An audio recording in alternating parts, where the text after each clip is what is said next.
છે. કુટુંબ એ કોઈ 4 માણસથી બનતું, 8 માણસથી બનતું, 15 માણસથી બનતું કોઈ નાનકડું યુનિટ નથી.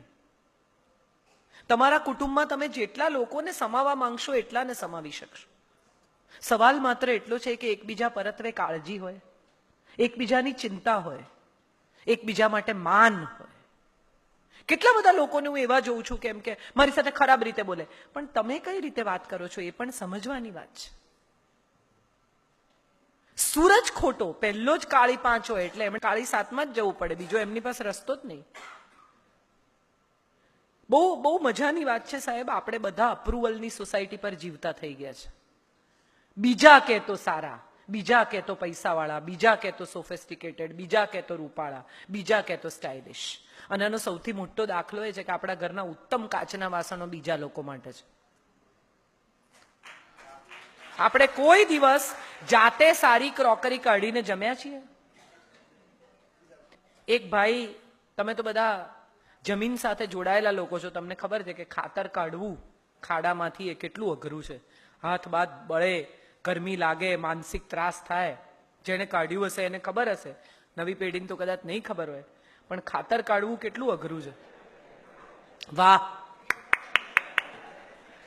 તો એક ભાઈ બિચારા ખાતર કાઢીને ઘેર આવ્યા.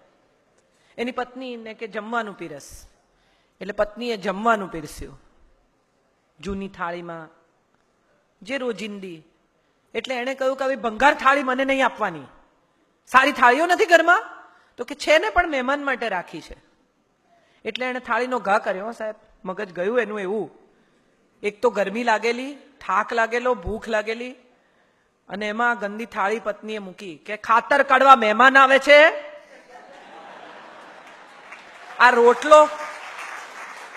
રોટલો તારો મહેમાન લાવે છે, આ વીજળીનું બિલ તારો મહેમાન ભરે છે, લાવ સારી થાળી, હું કમાઉં છું, મને સારી થાળી આપ.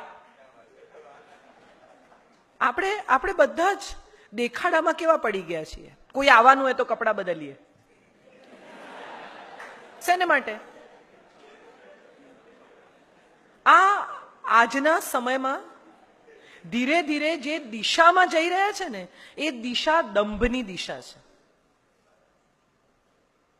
નવો આરંભ કરવાનો છે, દંભ ભૂલી જવાનો છે. છોકરાઓને પાસબુક નહીં આપો ને તો ચાલશે, પણ એમને શ્વાસબુક જરૂર આપજો. એમને શીખવજો કે સુખી થવું એટલે પૈસા ભેગા કરવા નહીં. ઓછા પૈસામાં નાનકડું ઘર હતું ત્યારે વધારે પ્રેમ હતો. હવે કોણ કયા રૂમમાં છે ને એ જ ખબર નથી, બધા પોતપોતાના ટીવી જુએ છે. એક રસોડે જ્યારે બધા જમતા હતા એક જ સમયે, ત્યારે કેટલી બધી વાતો થતી હતી. હવે બધાના જમવાના પોતાના સમય છે. કુટુંબ એટલે જ્યાં સૌ એકબીજાની સાથે રહેતે. કુટુંબ એટલે જ્યાં સુખ દુઃખમાં હાથ પકડે તે. કુટુંબ એટલે જ્યાં તમને જોઈને મોઢા પર સ્માઇલ આવ્યા વગર રહે જ નહીં. કુટુંબ એટલે સુખ, શાંતિ, સ્નેહ અને સમર્પણના પાયા પર ઉભેલો એક પરિવાર. મકાન નહીં, એડ્રેસ નહીં,